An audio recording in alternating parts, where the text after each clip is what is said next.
comes on, starts raining. It's time for Southern Fried Baseball, presented by College Baseball Central.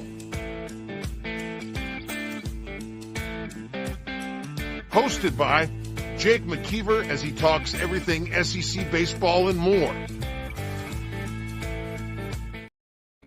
Welcome back, College Baseball Central fans. It was Judgment Day for the SEC, and ultimately we failed on Sunday. We have 4 SEC teams left fighting for 3 spots into the College World Series.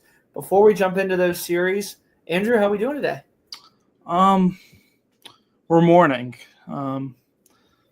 The SEC was fraudulent this year. As of right now, there will only be 3 SEC teams most likely going to Omaha. One of them has to fellow brethren. It was Judgment Day. A lot of us didn't really play that good in our regionals. This is going to be a little bit of an interesting show, as we're only going to talk about the 3 regionals that pertain to SEC schools. We're going to give our predictions about who we think is the best player in those series, keys to the series. We're going to do some really, really deep dives in those. And then we're going to give you some report cards on teams that are eliminated. We already did 3 of them in Missouri, Texas A&M, and South Carolina. There is some updates to South Carolina and Texas A&M, so we'll talk about those here in a little bit. But Andrew, let's go ahead and jump into it with the penultimate SEC series of the year. Tennessee Volunteers are heading up to Baum Walker, a place that they just lost to close the season 2 of 3. Tennessee got their mojo, their swagger back. They needed that extra game against Wake Forest. Arkansas, on the other hand, had a carefree, easy regional as Kansas was eliminated, the number 2 seed. They beat North Dakota State 6-2. They beat Creighton 12-1 and then came back and beat Creighton 8-3 again to really kind of retire Creighton's coach. Yeah. What did you think of Arkansas this weekend? I think that there was very little that they didn't do right. No, they did nothing wrong, I think.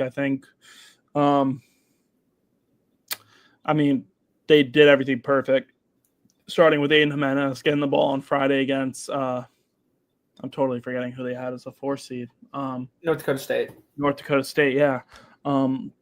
Just going out there, they've had questions with Jimenez recently. He goes into LSU, final weekend of the series, or one of the final series of the season. He goes in there, struggles with command, and then he comes out, just bounces back. And then you just have that lineup, which is just amazing. It's so streaky. At its peak, it really can bang out 10, 12 runs. We've talked about it a few times with SEC teams that are actually eliminated at this point. Do you trust them to slug their way from a comeback? Arkansas, you really do, and that's been their Achilles heel. Nate Thompson, I think, has worked himself into be one of the hottest coaches. He's on a few boards that we've been seeing. Perfect weekend for Tennessee. I'm going to be honest with you. I saw a ton of red flags from Tennessee this weekend. Yeah. We'll talk about it with LSU, but they really got pressed by Cincinnati in the Phillips start, which, you and I both said that was a really, really bad matchup for Phillips based on how they like to run. Wake beats them in that Sunday one, and then ultimately, Lindsey Nelson just proves too much for Wake Forest. Liam Doyle was really, really good. Yes, he was. And the bats were really good. But outside of that, from a pitching standpoint. But that's what you expect. I'm worried about Tennessee this weekend from a pitching standpoint. Well, so everyone knows the fun fact. If you haven't seen this graphic, you don't live on the internet like we do. Tennessee has not won against Arkansas in Arkansas since 2001. I was not alive for that series. I just turned 24. Jake was alive for that series. It was 3. Thanks for telling everybody how old I am. So interesting fact, too, as I pull up the graphic from our buddies over at 11.7. Will McIntyre was the only player alive on either team. Chris Burke, friend of the program, Chris Burke, my personal favorite baseball hero, still in college. Friends was the number 1 TV episode. It's been a long, long time. And they play each other pretty frequently. Yeah. When you think about it, it goes back and forth ever since they've joined the SEC. And I think I think Arkansas finds a way to go back to Omaha. I think they're kind of playing with a little bit more of a chip on their shoulder this week. I've had you've seen both these teams too. Yeah, I've seen both these teams multiple times. I should add. Yes.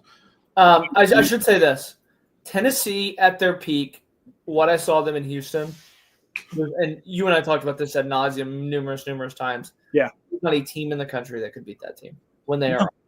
No, we thought Tennessee was going to be the best team in the country. We thought they were going to be number one, like the whole season. We were talking about Tennessee being one of the best college baseball teams in history. Yeah. And now it's like, well, remember we were talking about it, about how they can bring Tanner Franklin out on Sunday and he throws 97. Yeah, I mean, he also hit 101 on Monday, I think. The craziest thing though about this Tennessee team is their highs are really high, and then their lows are 4 pitchers walking 8 guys.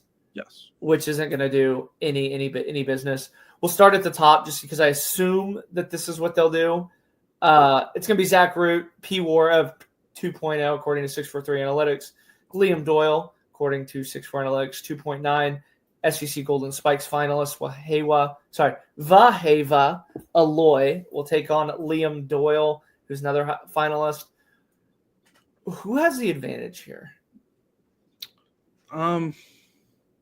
Is it? Do you think Doyle spins a gem because he really didn't look that good against Arkansas last time he pitched there? Yeah, he didn't. I think Arkansas has the advantage. I don't have Arkansas sweeping because I think Marcus Phillips as a 2. Like, I think Marcus Phillip is the best. No, he's not the best number 2. I think he's the second best number 2 in the country. Behind Anthony Ianson. Yeah, I was gonna say. Now behind Jamie Arnold. Yeah, I'm so mad about it. We'll talk about that later. I think Marcus Phillips kind of like every time Tennessee loses like on a game 1, he just bounces back and kind of just goes into this like. You remember the LSU one when we were there? Like Liam Doyle, they win or Liam Doyle. They should have won. They lose, and then Marcus Phillips. Remember the post game was like, "Yeah," he goes, "I took that personally." Well, that was after the whole Jared Jones thing. Yeah. But he took it personally, and it's like Tony V and this Tennessee team, they love playing the villain. So it's like the perfect time to play villain. It's like, oh, you think you got an easy sweep here? We're not fucking rolling. And I would go as far as to say, I think Arkansas is everybody's sweetheart right now. Like, they haven't won it with DVH. Yeah. They're kind of carrying the conference, if you will, which a lot of people are like, oh, like, you have conference pride. That's so stupid. Yeah. Like, there's a lot of people on Arkansas. There's a lot of people overlooking this. I said this last night, and I'll repeat it. If Arkansas wasn't my pick to win the national championship, because I don't think Tennessee can win the national championship, no, I would say Tennessee's winning this series. This feels just such like a Tony V chip on your shoulder. Yeah. I know that you're the master, but I've been to the Super Regionals 5 years in a row. I've learned a thing or two. So it's also this. But here's what made me ultimately goes Arkansas. Doyle wins game 1, right? I think Tennessee wins game 2, or Arkansas wins game 2. Arkansas can. I don't know who's going to get the ball from Arkansas, but you feel really, really good about somebody coming out of that game, giving them 3-4 innings, and the bullpen shutting the door. So because they can get through the weekend with 6 or 7 pitchers, Tennessee cannot. Outside of Marcus Phillips and Liam Doyle, I don't think Tennessee knows what they're going to get from any of those bullpen guys. Shout out. I saw a video from someone. Andrew Ellis. He covers Arkansas for the for Inside Arkansas. I've met him. He's a really nice guy. If you're even remotely an Arkansas fan, you need to be following Andrew Ellis. Yes. He talks about the possibility of Gabe Gackle getting a start. And I'm like, whoa. Like, would they even risk that? Like, he's been so good out of the bullpen again. It feels like he's kind of just gone back into, like, his freshman year self. And then you talk about how deep this pitching staff is for Arkansas. You don't need to bring Gabe Gackle back into a starting role. You can keep Beetle Cheese in there. You can keep Gage Wood. I think Gage Wood will go Saturday. Honestly, I don't hate Jimenez for 2 innings to start the game. And then you bring Gackel out to get you into the 5th. And that's your quote-unquote start, are those 2 guys. I don't hate Jimenez to close game 1 or 2. I don't hate Gackel doing that either. I think Jimenez starts game 2. It'll go Jimenez to Wood. And hold on. You don't think that if they somehow lose to Liam Doyle, which is a very real possibility, that they wouldn't fire the Gage Wood bullet, that they would save it, quote unquote? No, I think they would save him. I think, if they lose game 1, then you're going game 2, you're going Aiden Jimenez and Gabe Gackel, because those are your 2 best pitchers on your staff. Yeah. That's it. And no Gage Wood? No Gage Wood. You say, hey, we'll use you if we need to, but we have our utmost confidence in Aiden Jimenez, who's one of the best relief pitchers in the country, and Gabe Gackel, who's one of the best pitchers in the country when he's fully on. Yeah, I think it's a solid series. Let's give some – well, first off, I have Arkansas in 3 games. You have Arkansas in 3 games? Yes, correct. Let's go superlatives. Best hitter in this series for both teams. I'm going to go Gavin Keelan. Yeah, I go Gavin Keelan I'm going to go Andrew Fisher, Tennessee. I feel like he got snubbed for the Golden Spikes. He was on base every single game, by the way. Yes, he was on base. He's not even in any SEC conversations. I don't care about the whole, he hit at Lindsey Nelson. The kid can freaking rake. And Tom Walter has some words about what he thinks about Andrew Fisher, by the way. Yeah, he does. Best hitter for Arkansas. Yeah. The easy cop-out answer is Vahewa Aloy. Yeah. Can't use him. Vahewa Aloy is on another level for Arkansas, so I'm going to make you pick somebody other than Aloy. I'm going to go 2 people here. I'm going to go Cam Cozell, and I'm going to go Rocco Pepe. Ooh, I like that one. I'm going to go Ryder Helfrich behind the dish. I think that his bat plays really, really big. And also I'm a big fan of Ozzy, and Oi, Oi, Oi. Brent Iredale. He might be the only guy, and I understand that Australia has rednecks, but his accent is Australian Arkansas. It's like a perfect encapsulation of DVH, where it's these kids from everywhere, the Islanders, if you will, and he has a little bit of Arkansas twang in his voice.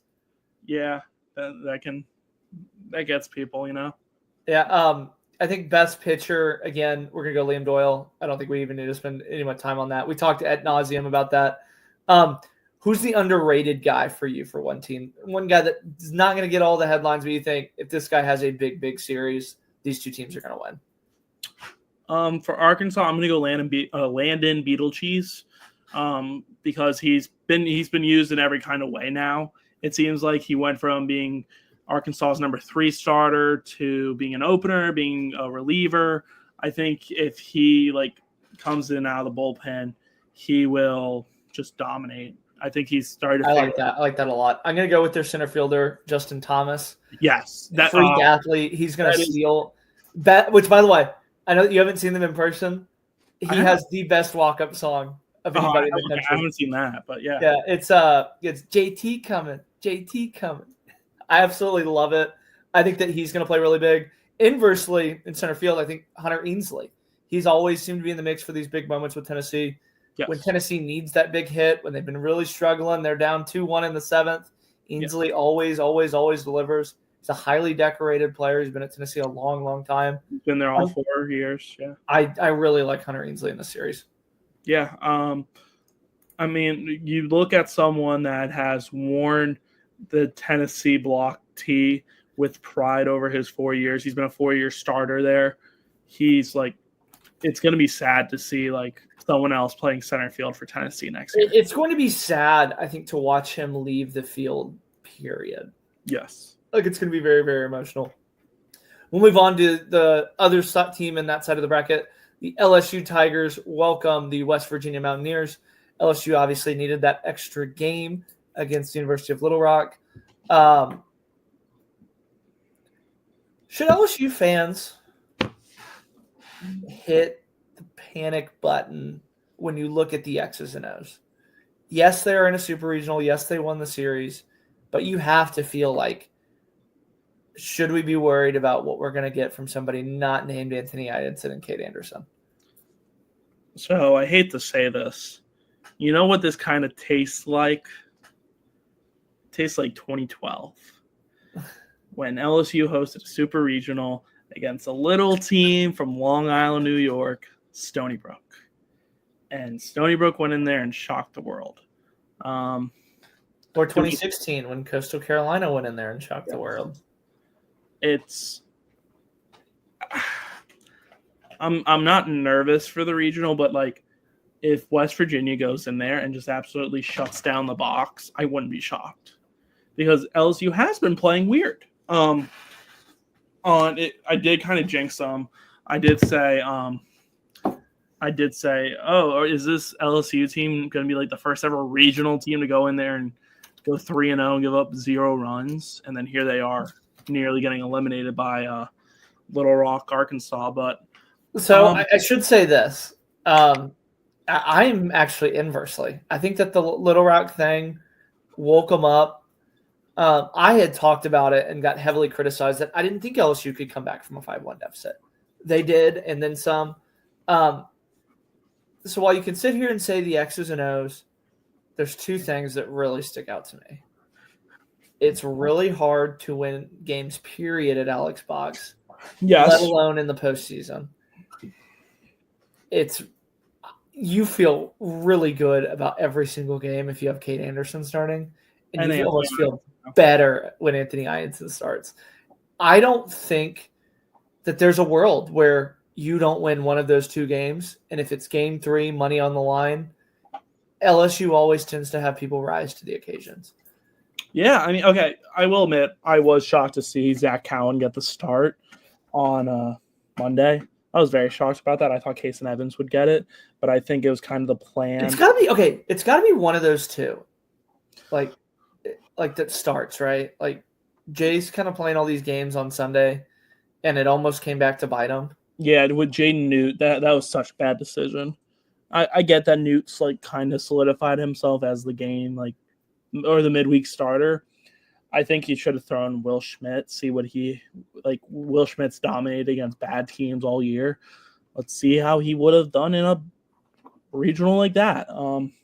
So I should say that this is, I think, going to be the biggest tale of and it honestly wouldn't surprise me if LSU does something a little bit different, maybe moving Luis Hernandez to the DH role since he doesn't have the strongest arm. This West Virginia team loves to steal.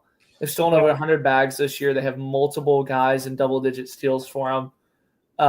Armani Guzman is kind of the leader with 16. He's 16 of 18. Gavin Kelly with 14. Skylar King. That's going to be something that is really going to have to be monitored here. Can Luis Hernandez control the running game in game 1? Or are we going to see Kade Arambidi come out and catch to control the run game? I think you're going to see Luis Hernandez out there because you can't move Ethan Fry from the DH role. That is true. I think you're going to see Hernandez out there because his bat's hot as well. He was probably their most consistent hitter on the weekend. Yeah. Yeah. It's just tough. You kind of just. This is a bad matchup. You kind of have to own up to it. That is kind of their one weakness, is they really haven't played a team that's run this. I mean, they played OU kind of, but if you remember, that was the one where Kate Anderson went the distance.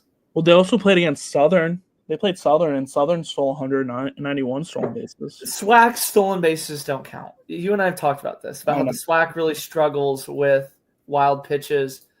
I mean, they also – no, they didn't play Kentucky. No, they did not play Kentucky, but they really I don't think LSU stole. So that is something I think they didn't get Rhode Island. That they are going to be very cognizant of are the stolen bases. Again, this is not a team that's going to bang the ball around Alex Boggs. Yeah. Kyle West is their only player with double-digit home runs. They're going to be on base a lot. Sam White at that top of the order is just insane at putting the bat on the ball. Yeah. I mean, you look at it just up and down, this team absolutely hits. I think it's the perfect encapsulation of hot, cold, hot.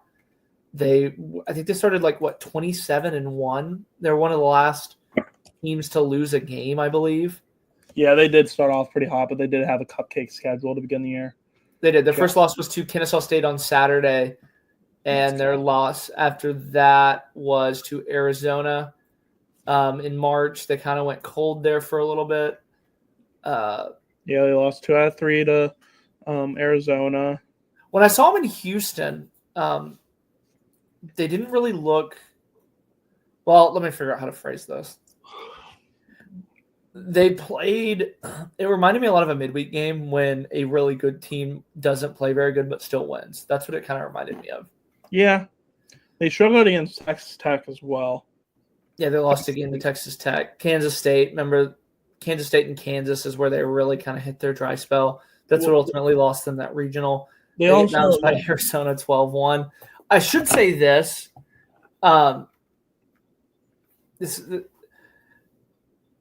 Them playing Kentucky in the championship, I think, really made you feel a little bit easier because Kentucky ran out of pitching during that Clemson game. And I don't know. Obviously, Clemson gave them that good scare on Saturday, but they got an easy side of the regional when Kentucky came out of that loser's bracket. Yeah, I mean, Kentucky threw Mckeever game 1, and then you had to throw Harris and McKay to get you back to that if necessary game. Or not even to the if necessary game, just to the championship. And I would like to point something out, and we'll talk about this with Kentucky. It was a 6-run bottom of the 8th. Yep. Where the Kentucky bullpen did Kentucky bullpen things, where they bring 6 guys in that can't even get an out. Yeah, for reference, in that inning, they brought in 4 guys to record 1 out. Yeah. And if you remember correctly, in the 7th, they almost gave it that grand slam. So, I mean, let's do picks time. LSU in 2 for me. I think this is an LSU in easy 2. one. I'm sorry. I've been saying this all year. I've been saying this all year at nauseum, it feels like.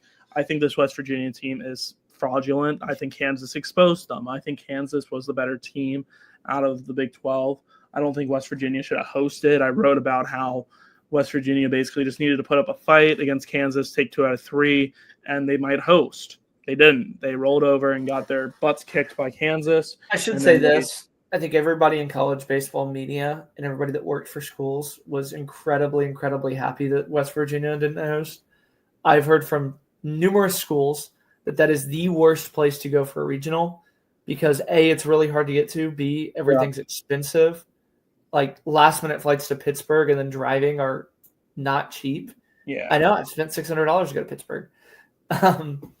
So they were pretty happy. LSU, who's the best hitter for LSU, do you think? I mean, you can go Derek Curriell, Ethan Fry now. Those are the 2 probably best hitters for LSU right now.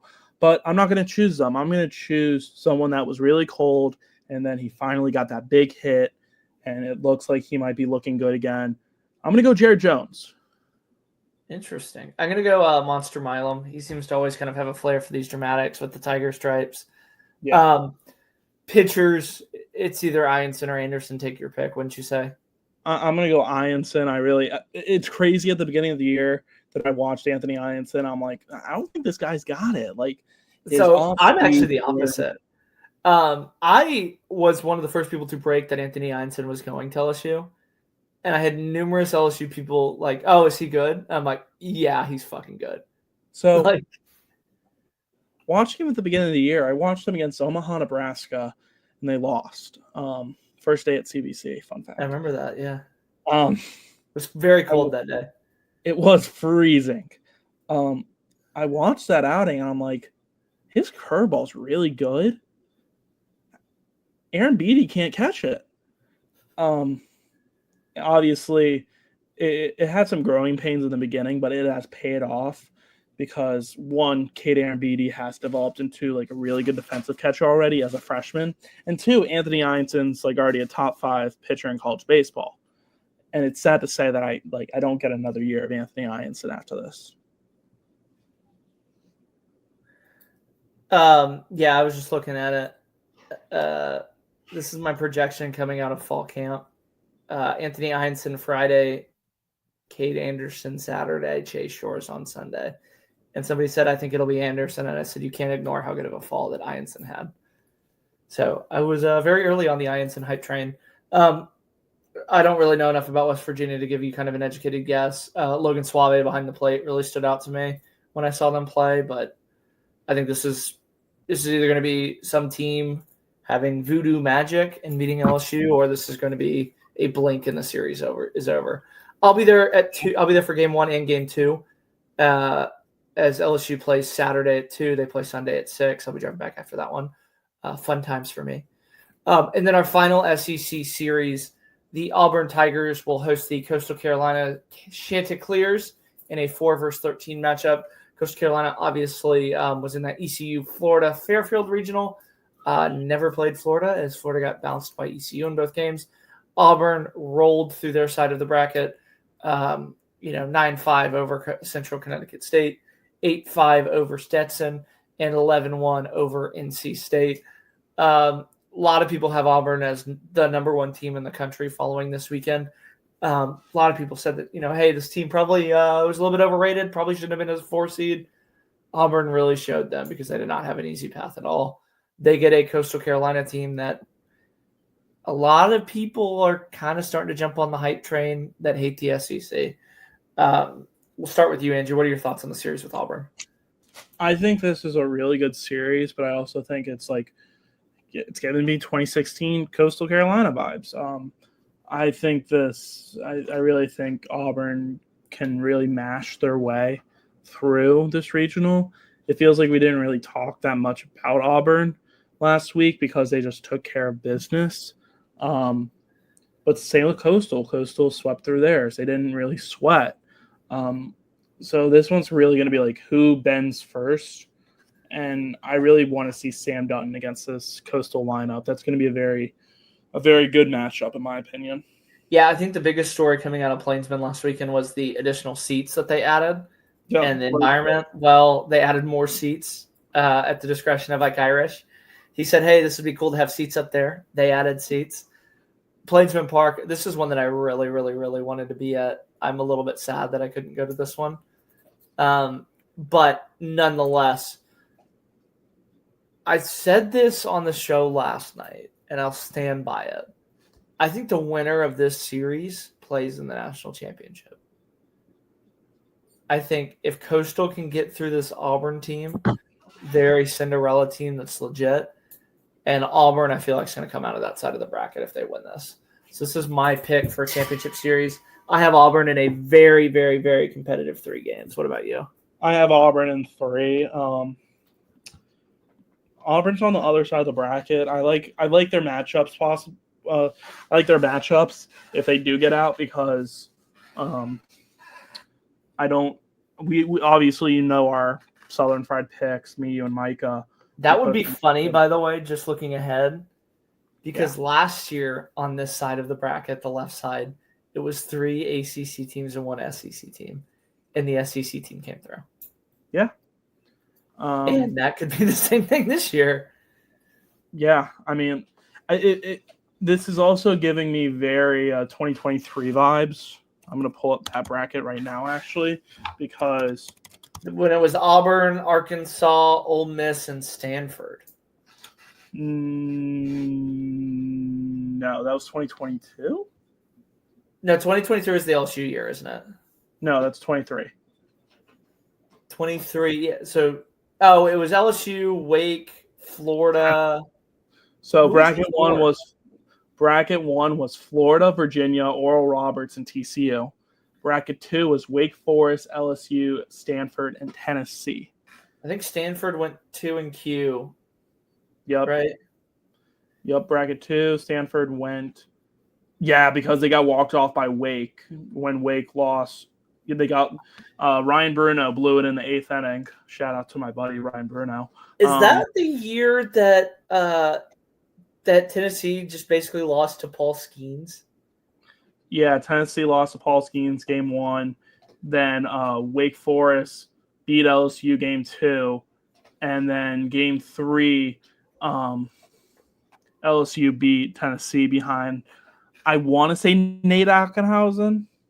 If I can pull that would seem right. The Oklahoma kid. So in your scenario that you're comparing, and Riley Cooper, a dad's work is never done. It's why the Home Depot has Father's Day gifts for every dad. From tiles. I'm looking at the box score. I don't want to hear Wyatt Hensler's walk-up song. So who are you comparing 2023? Who's Auburn? Who are you comparing this Auburn team to? I'm comparing Auburn to Florida. I feel like this is a very, like, when they get to this side of the bracket, it's just going to be kind of easy for them. That's going to get clipped. Yeah, please. I think UNC I think they're good, but I think Auburn can take care of them. I love Miami. I love Griffin Hughes. I love what they've been doing. And then what's the other series? I'm missing one now. Oregon State and FSU. FSU, I think, is going to win, but I think FSU's pitching, it's like, can their hitting translate to Charles Schwab? I really think this Auburn team can kind of just go through it like pretty easily, like Florida did. I mean, Florida, they won 3 one-run games against UVA, Oral Roberts, and TCU. And then, obviously, they lose game 1. They bounce back game 2, and then they get their asses kicked game 3 in the finals. But I think bracket 2 this year, this year is going to be elite again. I think we are over our 30-minute mark. This is where we kind of wanted to transition. We'll go fast here. Ike Irish is the best hitter in this one, and Cambodian is the best for Coastal. Best pitcher, Sam Dutton. Yes. Let's go to our report cards, if you will. But before we get into that, we do have official contract news around Brian O'Connor's contract. It is 4 years, which is the maximum allowed in the state of Mississippi. $2.9 million with performance incentives that can get it up to 3.1. And then if they win the national championship, it's 3.4. If you are curious, that makes him the second highest paid player behind Tony Vitello. Probably one of the biggest. Matthew Tippy just committed to Alabama. Yeah, I saw that. I was going to save that for later. But yeah. So I'll start while you tweet that. We'll start up in that top of that Nashville Regional. The Vanderbilt Commodores, obviously, they get bounced by Louisville or by Wright State, doing that Saturday night, Sunday morning thing where they sleepwalk. They were the number 1 overall seed. I feel like it can't be considered a disappointment if you are the number 1 overall seed, but it's been a long, long time since Vanderbilt played in Omaha. It's been a long time since they played in the second round. Just for reference, as I get them pulled up, everybody made a ton, brouhaha, if you will, about how, the best way to win in modern college baseball is to hit. They get bounced in a regional last year. They get bounced in a regional in 2023. They get bounced in a regional in 2022. They have won the SEC tournament twice in the last 4 years and has translated to 0 conference wins. It's been a tough road ahead, if you will, since they played for that national championship. Yeah. They got eliminated by Coastal last year in the Clemson Regional, didn't even play in the final. They got eliminated by Wright State in their own regional, didn't even play for the final. They got eliminated by Xavier, didn't even play in the final. 22, they got eliminated by Oregon State in their Corvallis Regional. Is it weird to say that this season feels like a little bit of a disappointment? For the number 1 overall seed? Yes. They're the first number 1 overall seed, I think, to not play in the series. And in their own regional championship. Yes. Major props to Wright State. They pitched their asses off. But yeah, this is a number 1 team in the country. We're talking about this team like, oh yeah, I'm so excited to see this team in Omaha. Like, it feels like Tim Corbin's finally got this train rolling back. Like, it looks like old Vanderbilt is back again. And then they go 0-2, or essentially they went 0-2 in barbecue. They are 5-8, by the way, since they played for the national championship. They probably should have gone 2 in barbecue because they should have. Wright State had them twice. Yeah, it was embarrassing. Let me pull up. Obviously, they've had a lot of portal losses. They are very, very, very much limited by what they can bring into the portal. As anybody that they get that's a fifth year has to have a degree, which is easier said than done for some of these JUCO kids. Yeah. They get Brody Johnston back, but JD Thompson's getting drafted. I think Vandy's in trouble. I know that that's weird to say about somebody like Tim Corbin because he's been a mainstay. I agree. I think they're in trouble. It's weird because numerous times we had said, okay, this is not the Vandy of old. This isn't your brother's Vandy. And then they get the number 1 overall seed. They were buoyed by JD Thompson and the pitching staff. And yeah. I mean, JD Thompson, there is a reason that this pitching staff is going to get paid in the big leagues, and then Ethan McClaven will get paid to go somewhere nice. And there's also a reason that they allowed 3 runs in the SEC tournament. There's a reason Scott Brown is linked to the UVA job because he is one of the best assistants in college baseball. Yeah. What would you grade? I would give this Vandy team a B-. I'm giving them a C+. Because this is a team, I'm sorry, this is a number 1 overall seed. You have to make it to the Supers. I don't care if you lose in the Supers to the 16 overall national seed. That is still a 1 seed in a regional. You nearly lost to the MAC. You nearly lost, or not even to the MAC, to the Horizon. Yeah, the Horizon. Like you nearly lost to the Horizon. Then you ended up losing to the Horizon. You didn't show up against your in-state rival again. You mean Louisville?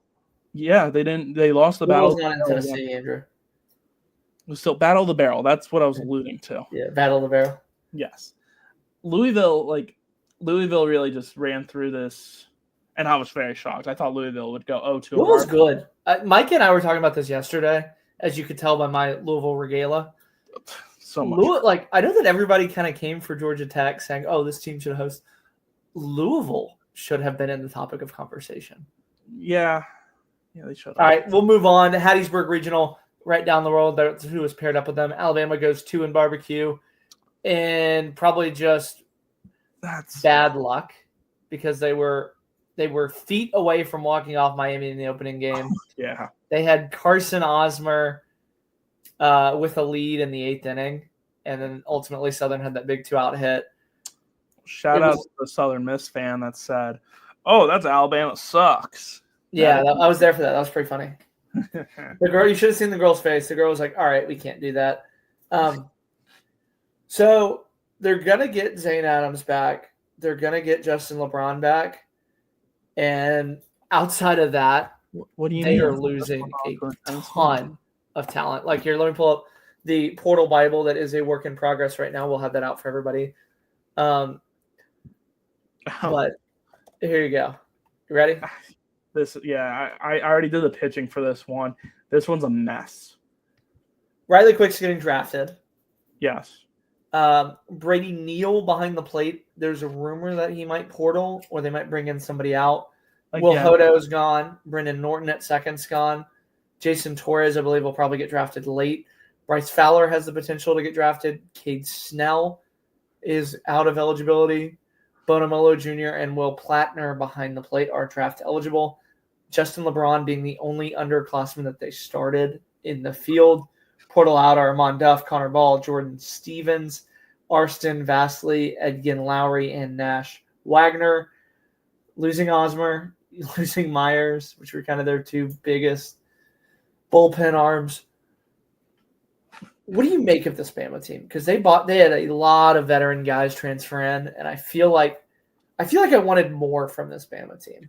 I did want more. I thought this Bama team, like the way we talked about Coach Vaughn, majority of the season, we thought like, oh, this Alabama team's going to go in there and like really like rattle some cages. But no, seeing this team go 0-2 barbecue, just like it was just very disappointing. LeBron looked like he was like starting to turn it on back half after having that little slow streak. But they lose Cade Snell. Cade Snell was probably the best hitter in the SEC that no one talked about enough this year. Yeah, I thought he should have been in the conversation. I don't think he wins it, but I think the big names you didn't talk about, they're losing Bobby Alcock, who's very good in the front half of this year, and Aiden Vinatieri, or Finatieri. Those are just guys that, like, they 8 innings. I think the good news is you do get Hagen Banks back. You do get Matthew Heiberger back. You get Austin Morris back. Like, those are reliable. I should say Aiden Finatieri was a guy that they got out of the portal. Brennan Norton was a JUCO guy that came over. Bryce Fowler was a transfer. So they find guys and want to use them for a year, and Rob Vaughn gets the absolute most that they can out of them. Yeah. I think that this team laid a lot of the foundation, and I think that they raised the expectation of Alabama. And with that, I think 2026 has to be a better year. They have to win at least a game. I think they gotta host. Yeah. They have to at least finish in the top half of the SEC. For me, it was a C+. At times it was A. I'm going to be honest with you. At times they look like a top 10 team in the country. Yeah. And then at other times they just forgot how to play baseball and they went a month without winning a season. We'll move on to I want to get a little bit sentimental in this one. Mississippi State, their season ended in Tallahassee at the hands of Will Mendez. It was a very chippy one. I really do feel for the guys that were on that Mississippi State team that played their last game of baseball. Yeah, I agree. Hunter Hines, Joe Powell, these guys gave their entire lives to the betterment of the Mississippi State program. They committed to a coach that they probably knew was on the hot seat. This is the guys that committed after the national championship that could have left and gone into the portal when things didn't go their way and they missed the tournament. Yeah.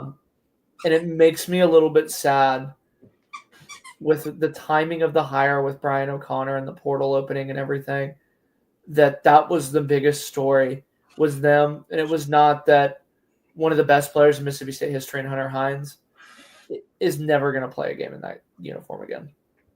So, two things about that, the hiring. I think it's a great hire, but the body wasn't even cold yet, and they already had a tweet out and ready. I would like to point something out too, based on the flight information that some of the Mississippi State fans were leaking. Yeah. Mississippi State was up 2-0 when they went to go pick them up. Yeah, it just, that was when they picked. I think they left in the 7th. And then in the 8th is when Florida State kind of came back and blew it open. Yeah. So what happens if they win? Very awkward moment. Yeah, and I'll say this. It wasn't Kendall Rogers that leaked it, but leaking that Brian O'Connor was going to Mississippi State as that team's trying to get ready, I think that whoever leaked that should feel embarrassed, and that you're taking away from the kids who are trying to get ready for the program. I know Coach Parker mentioned that was probably a big deal and a distraction for the team, and I think it showed. No, let's talk about the guy. The guy that reported this, I'm not gonna say his name because I do not like this guy. This guy that reported it, like, there is the way Kendall reported it, saying that he is the top target. That doesn't mean it's not done. Kendall was kind of forced to put that out there. Yeah. Because like, oh my God, what do you mean there's already articles written that O'Connor's getting hired? It's midnight. I'm trying to go to sleep and my phone's blowing up from assistant coaches saying, oh my God, O'Connor got hired. O'Connor. I'm like, whoa. Like, he's really lucky that the Virginia administration you and I have heard a little bit about it. Yes. That the Virginia administration is as incompetent as it is, because there is a world where that pisses somebody off and they don't come. I mean, we've seen it at various sports where that pisses. Hey, I didn't want it to get leaked like this. I wanted to be able to say goodbye to my team. No deal. One instant of this was 2024. Was it 2024? 2023, 2024. Willie Fritz with Tulane football. Yeah. He had a deal lined up to go to Georgia Tech, which was all true. I got another one for you. Unnecessary roughness. Barstool Sports reports that he's going. It's signed. and then he didn't want it leaked out. He wanted to focus on the bowl game and the championship. No deal. Cuts it off. I had one of my friends' cousins, Lincoln Riley, and Lincoln Riley was linked to go to LSU, and they leaked it at halftime. I remember that. And he immediately called his phone and called USC. Yep. So it really, and Brian O'Connor had a long list of suitors. I mean, but as far as Mississippi State goes, first off, home run hire from the athletic director, Zach Selman. He 100% saves his job in every sense of the word. Not that he was on the hot seat. A lot of the casuals out there. I know that I had this thought and numerous other people about, and this is not to discredit Mississippi State. I think Mississippi State is, obviously they have the second highest paid coach in the SEC.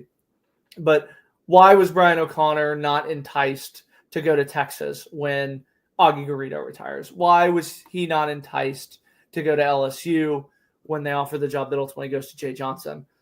You know, there's numerous examples. It's just a changing world. I think Mississippi State's positioning itself in the college baseball landscape to be a competitor. Yeah, I mean, there's stories going on in the background about what happened in UVA, what ultimately led Brian O'Connor to take this job. Ultimately, I don't think that matters. I think what it was it was the guy with – if Brian O'Connor's the guy, it's the girlfriend that's always belittling you, always making you laugh, and then one day you're just like, I'm enough. Next girl I'm seeing, I'm fucking. And Mississippi State had to be at the right place at the right time. Yes, but I think Mississippi State's a better job than UVA. I think so too. I think Mississippi State. I think he's done his. Like I see a lot of UVA fans being really mad about like, oh, he didn't say thank you. I mean, yeah, I think he should say thank you, but like. But I should say this: while Brian, and this is from my buddy Brooks Bryant, while Brian O'Connor is being introduced today as the head coach of Mississippi State, there are a few milestones that I think he has to reach for him to officially be a coach at Mississippi State. Somebody has to call for him to be fired when they're playing Grambling on a Tuesday. That's when he's officially the coach. I hope that's our first midweek. I'm going to put that in as a reminder. Yeah, I want, when Lounge Dog gets blamed for a series loss because he's feeding the fans. Like, that's when Brian O'Connor commented. Lounge Dog feeds the opposing team's food. Yeah. When the students get too rowdy and Brian O'Connor tells them to knock it off, that's when he'll officially be the coach. It's an exciting time to be a Bulldog. Yeah. You want to talk about Parker staying or? Yeah. Justin Parker obviously was linked to a few jobs around the country. We're out of respect for the coach that we know that was rumored to be coming. He ended up staying pat. It ended up kind of opening up for Justin Parker to stay on, which initial thoughts, I get why Justin Parker wanted to stay, but it has to feel weird that you were the head coach for 6 weeks and now you're right back to being the pitching coach. You know, I texted you the word. I'm not going to say it. Yeah. It's exactly like what you just said. It's like, I'm going to change the analogy. It's like you have a crush on a really hot girl, and then she says, oh, no, I want to date your best friend, but we can still be friends.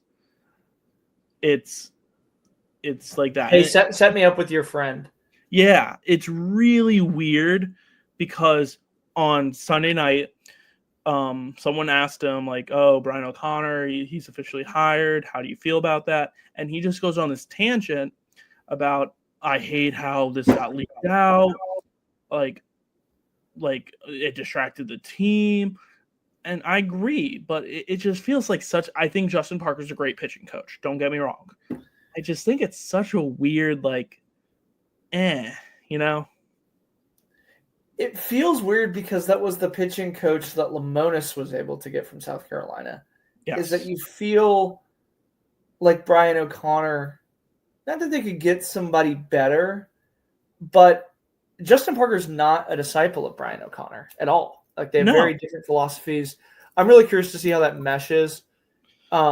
If I should say this, Brian O'Connor is a super over-the-top nice guy. I think they will mesh, but it is a difference of coaching styles because you really do take on, like, Parker, I'm sure, has a lot of Lemonis in him in a good way. And Brian O'Connor's assistants are going to have pieces of Brian O'Connor in them. That's why so many people hire assistants as they want to get a piece of that coach. My last thought on this before we move on. I think this move was made, one, because the person that was linked to the job pulled out. Two, I think it was made to keep some players happy so they didn't enter the portal. I should say this. There's been, I think we should address these rumors. Please timestamp this if this ends up being wrong. Ace Reese isn't going anywhere. No, please get out of my DMs. Ace Reese is not going to LSU. Ace Reese is, first off, has a really enticing NIL package to Mississippi State. It's not like he's there for free and you're going to pay him $10,000 to leave. Second off, he really likes Mississippi State. As hard as that is to believe for some SEC fans, people can like Starkville. He doesn't like it. He loves it there. He's from Canton, Texas. Like, he's a small East Texas boy. He's really grown, and the fans have accepted him. He's gone through this roller coaster of a year. This kid is going to win SEC Player of the Year next year. I believe it.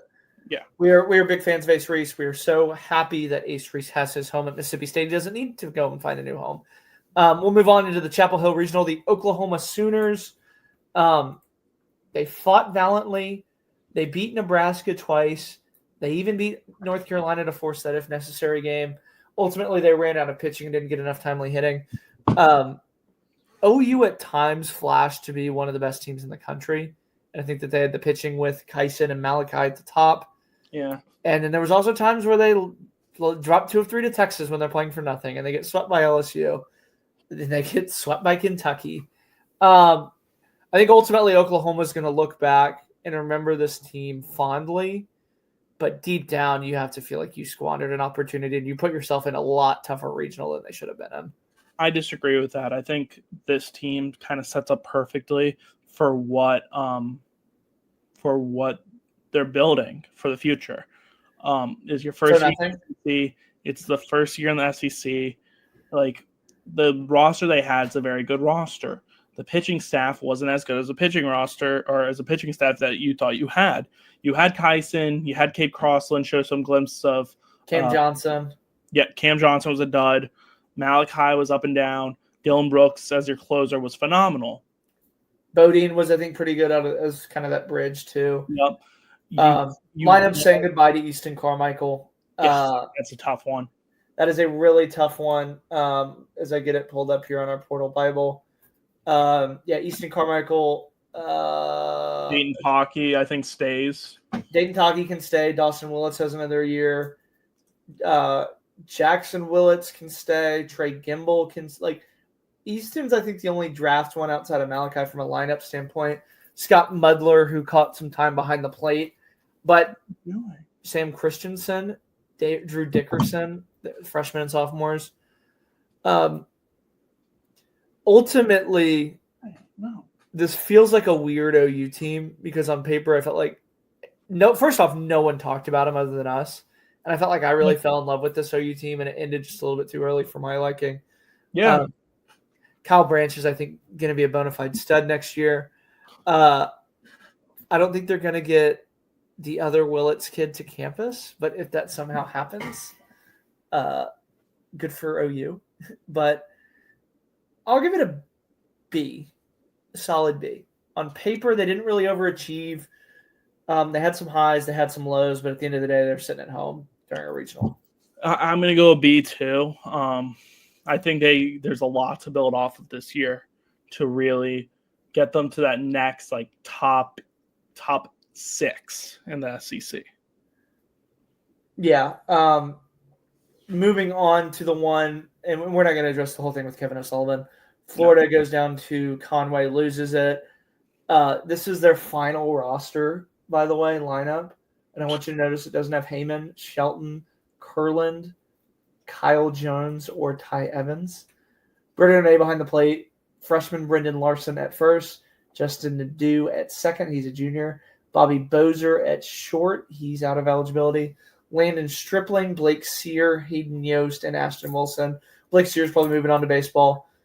Donay is probably going to get drafted. Heyman, Shelton, Kurland are all going to get drafted. I think Pierce Coppola is another one that could get drafted. Mm-hmm. Florida's always going to be replacing a ton just because they live so much in the portal. Yeah. They already have some portal commitments in. They're in the mix for a ton of guys. They've been to Omaha the last 2 years. They won the games that they were supposed to win early. They just really dug themselves a big hole in the SEC. With all the injuries, this feels like a C year for Florida. Like for the amount of money that is at Kevin O'Sullivan's disposal. And I should say this. I think I've gone on record and said that this is Kevin O'Sullivan's best coaching job was to get this team in the tournament. Yeah. But if you're a donor, a first-round exit to the hands of ECU doesn't really sit right. Yeah. I can confirm me and Jacob Rudner have been working behind the scenes with some UF sources about who they've been linked to. Obviously, they pick up Notre Dame pitcher. I can't think of the name. It's like Ricky something. I'm going to pull it up quickly. They're linked to him.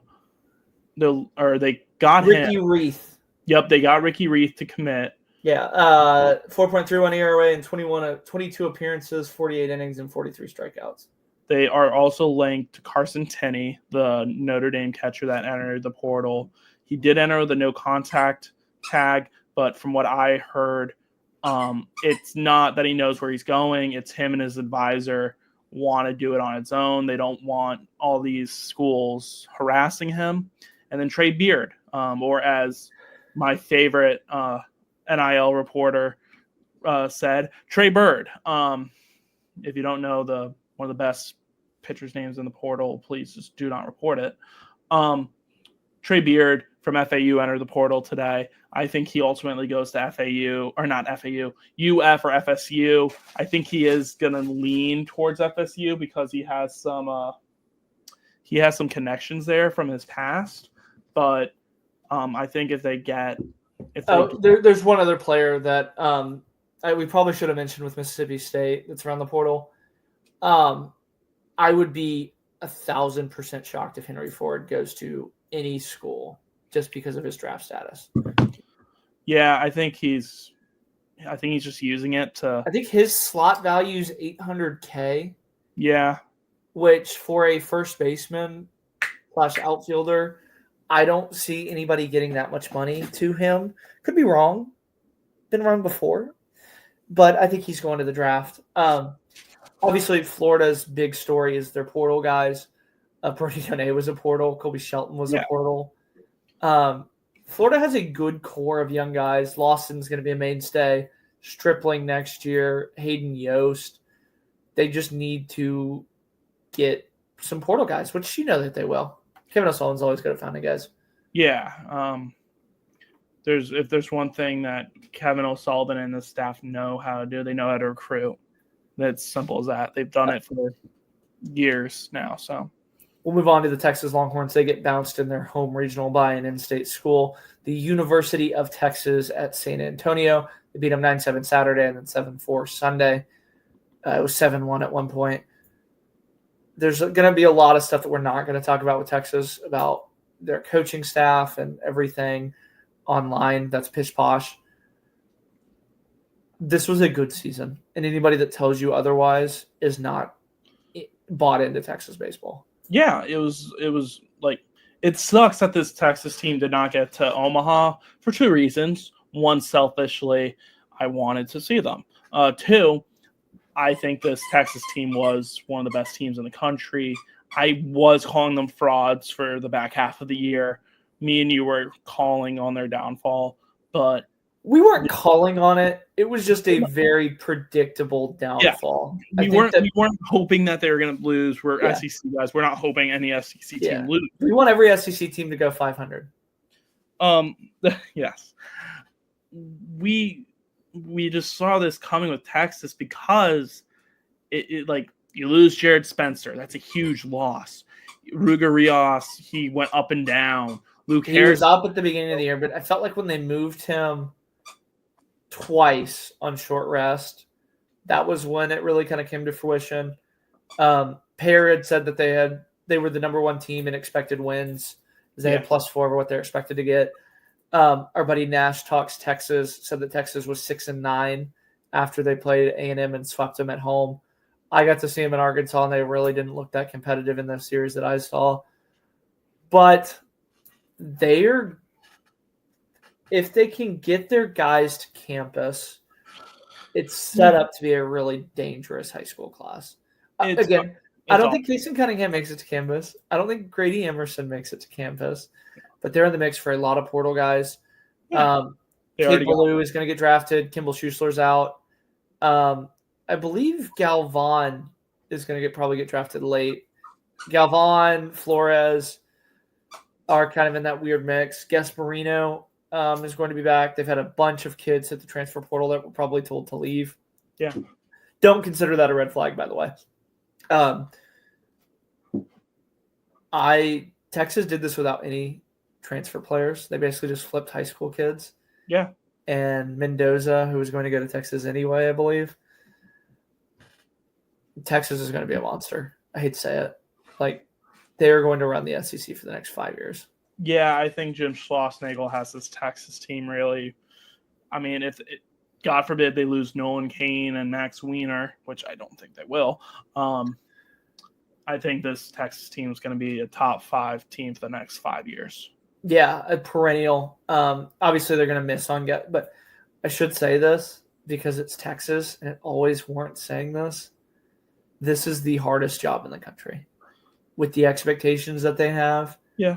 I mean, David Pierce went to Omaha 2 years in a row, super regional, and then they fired him in the middle of a season that they went to a regional in. Yeah. Pierce is going to get his little honeymoon phase where you're walking around newly married. But Texas, the expectation at Texas, the reason that Jim Schlossnagle is paid the way that he's paid, the reason that he gets the NIL buy-in that he gets, is he is expected to take this team to Omaha and win in Omaha. And Schlossnagle's not even the highest paid coach in college baseball. Here's you an interesting fact, by the way. David Pierce was the only coach since the College World Series was founded that did not win a national championship. Every other coach at Texas, other than David Pierce, has won a national championship. That is the standard of the University of Texas. Yeah. Yeah. Moving on into our next SEC team that's on that side of the bracket, the Ole Miss Rebels definitely overattained. Their pick finished 13th or 14th in our preseason poll. They host a regional. They just got Murray State on a good weekend. Murray State takes 2 of 3 from them. They ran out of gas down the stretch. Yeah. I'm going to miss a lot of guys on this Ole Miss team, but good news is a lot of them will be back. Yeah, Austin Foley, sophomore, Braden Randall, sophomore, Luke Hill's a junior, but I think he might come back. I think he gets drafted, but I think Udemark comes back. Yeah, Udemark, junior, Federico, freshman. Owen Pano is a freshman. Campbell Smithwick's a sophomore. I really like this group. I really think Mike Bianco is going to. They got to finish. They got to figure out the pitching. And the pitching, that's going to be their big. I think they're losing Riley Maddox. They're losing Hunter Elliott. Do you think he gets drafted? Yeah. You think so? Yeah. But by the way, this was technically his redshirt sophomore year. Yeah, so he's draft eligible. He's also way over 21. Yeah. This is going to be one of those ones, but here's the thing about Ole Miss. They are going to have to get compared to Brian O'Connor-led Virginia or Mississippi State teams. And that's the thing that if you're an Ole Miss fan, you really have to be scared about, is that they're not getting the NIL buy-in that Brian O'Connor's getting. No. Mike Bianco doesn't have the proof. Well, they're both national championship winning coaches. Yeah. And Bianco did it with a much worse team than O'Connor did at Virginia. Yeah. A- for Ole Miss. They were picked. They finished higher in the nation than they were picked. Yeah, I'll give them a solid A. I think they really They really overperformed. This was a team that everyone thought they're going to be in the bottom half. Not even bottom half, like the bottom of the SEC. I think everyone thought Ole Miss was going to have the seat, or I think everyone thought A&M was going to have an A&M season, but A&M ended up having an Ole Miss season that people thought Ole Miss was going to have. I mean, for reference, Ole Miss lost Liam Doyle, JT Quinn, Andrew Fisher.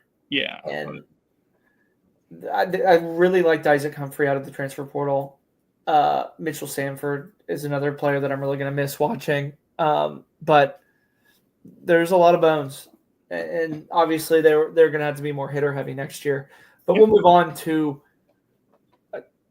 disappointing, to say the least. The Georgia Bulldogs get bounced in their own regional by Oklahoma State. They're walked off 3-2. You can sit here, 9-11.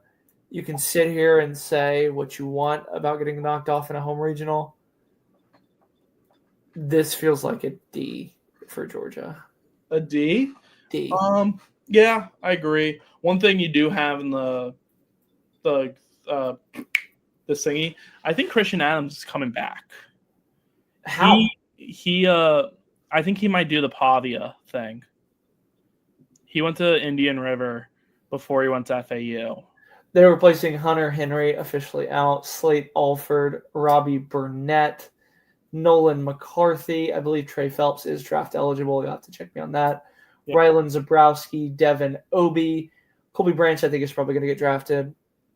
Ryan Black's probably going to get drafted. Charlie Jones and Trey King are in the portal. This was the year for Georgia in every sense of the word. Yeah, it feels like they just never got it going with pitching. The bats just went ice cold against Oklahoma State, and Oklahoma State rightfully just pitched their butts off. But I mean, I'm not going to sit here and tell you, oh, Georgia's already they're already active in the portal. Yeah. They got New Mexico State. When was the last time Georgia went to the College World Series? What's your guess? 2006? No. I was thinking that. I was thinking 2008. Yeah. They were the runner-up. Since then, they have not – they won 4 games there, and they haven't been back since. I believe it's them and Missouri that are the 2 longest droughts at this point, by the way. Mississippi State. Mississippi State went in 21. Or no, they won the national championship. You said Mississippi. No, I said them and Missouri. Oh, my bad. I'm hearing. Yeah, it's Missouri, then Georgia in terms of longest or second longest for their tenures to the College World Series.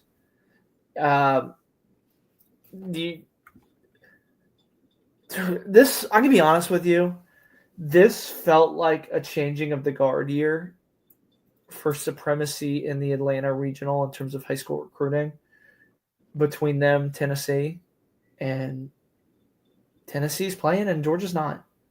Yeah. Georgia hasn't won the SEC since 2008 as well. They won the regional last year for the first time since 2008. West has them in a good spot. Yeah. But next, I'll call it the Willie Bloomquist theory that Wes Johnson's not on the hot seat, but if Wes Johnson starts not going to Omaha and continuing in year 3, there's going to have to start being some tough conversations because donor fatigue is a very, very real thing, and they did not invest all that money into Foley Field just for it to sit empty this weekend. They also just handed him a fat extension. Yeah. So they are going to start putting pressure on him. Yes. They're going to tell him 2 things. One, you can't live and die by the portal in the SEC, in my opinion. You can't. This lineup, you're going to have to bring in some high school talent to actually develop them because you're not going to hit on every portal guy. You're not going to pull out every lefty hitter and send them into the trees every weekend. Pitching, you got to tell them, look, pitching you can develop in the portal, but you also got to bring in some arms. High school wise, pitching's got to be better, especially with your head coach being one of the best pitching minds in the sport of baseball. What do you think their deficiency is around pitching, by the way? Because he is a good mind. What do you mean? Deficiency? Deficiency. Why do they suck? I just think they overemphasize on like trying to blow everyone up with 100. Their average fastball this year, I think, was 97. And it was just, they also had a lot of walks. Walks killed them. Yeah, I think that's the case. I think them not having defined starters, I think, was another one. Yeah, I mean, you threw your closer in the back half of the year. Yeah, Curley was the closer. Leighton Finley never really developed. JT Quinn. But we'll move on. I think that's enough dunking on the Georgia Bulldogs. Our final SEC team that was eliminated, the Kentucky Wildcats, by far overachieved off of their expectations. They play for the regional final against that West Virginia team. They came a few outs short of playing on to see if they would have gone to go to LSU. They have a lot of guys in the portal. They are going to get a lot of guys in the portal. They have a lot of guys that probably were hanging around that program just a little bit too long. It's going to be an interesting year next year for Kentucky. I give them B-. B- or D-? B. B is in by golly, I'm giving them a B. This is a team that went to Omaha last year. They got a ton of investment in. A lot of people thought that they were going to be replacing too much. They had the most guys drafted off of a roster in 2024. Nolan McCarthy leaves to go to Georgia to follow one of the assistants. This is going to be this is a crossroads year for Kentucky, I think, coming up. Yeah, I think this next year they're going to live and die by the portal, I think, here. The one big name that when I did get this name across my desk, I was like, really? James McCoy entering the portal. He is draft eligible. He's a junior. But that one actually, I had that one. I thought it was a little weird. He did struggle. It was time. James McCoy, while I did play a lot for Kentucky in 2024, he lost the job to Dylan Kuntz, who they brought in from the portal. Just a weird. I think it was just time for him to go on and kind of spread his wings a little bit. I don't think there was any hard feelings when Kentucky let him go. I don't think he hates Kentucky by any stretch. I just think it was time. They did a lot of weird stuff this year, like Devin Burke's coming back while they have Rafe Pelletier. It's going to be interesting. I'll just say that. Yeah, I'll give them a B too then. Yeah. I mean, I'll say this. I think that their recruiting coordinator and the guys that Nick Mingione is able to recruit is a very, very underrated recruiting guys. I think that it's one of the best recruiting jobs that those two are able to do because they don't have the big resources to write blank checks to players. Well, one thing you got to hope. One, you got to hope Tyler Bell doesn't enter the portal. Two, you got to hope that Nate Harris, Luke Lawrence. Luke Lawrence is going to be back. I have that one confirmed. Who else? Luke Lawrence is not going to go high enough in the draft to warrant. Cleaver. You need Ben Cleaver back. And then where's McKay? McKay's like 25. Yeah, McKay's gone. So I was thinking of starters. I was thinking of their starting pitching. I haven't gotten to that. Nick McKay was a 2019 Valley Freshman of the Year. Okay, there is nothing wrong with playing college baseball in 2019. Oh my God, he was 2019. This is so. You know how you were giving me a bunch of crap for being born in 1998. I don't know if this is a term, but I'm Eskimo baseball brothers with him. I played with somebody that played with him. I didn't. Sorry. Yeah, so that'll reference. For as much as Andrew likes to call me a boomer, somebody I played with played him. I feel like I'm probably coaching against one of these kids right now. Actually, I know I am because one of them hit a freaking nuke off of our pitcher the other day. For Kentucky? Yeah, I think he's in the portal now. But yeah, I think. What are you doing? What are you doing? I think it was a good year for Kentucky. I think that they proved that it wasn't a one-hit wonder fluke type of situation. They could have very easily – obviously, they didn't win the national championship, so they weren't going to get a national championship curse. On paper, they probably should have. Andrew, I believe that's all we have time for. You know how we like to keep it under an hour. We went a little bit over with some of our clips. As always, we're going to be breaking down every single SEC game. I will be at LSU. Super be excited. here. You will be watching from home, right? Yep, me and Reagan will be right here. But next Wednesday. No. We can't release that yet. What are we doing next Wednesday? We can't say that yet. I mean, I'm going no matter what. We can't say it. Well, I think that's all we have time for. Thanks again for tuning in. Once again, this has been Southern Fried Baseball.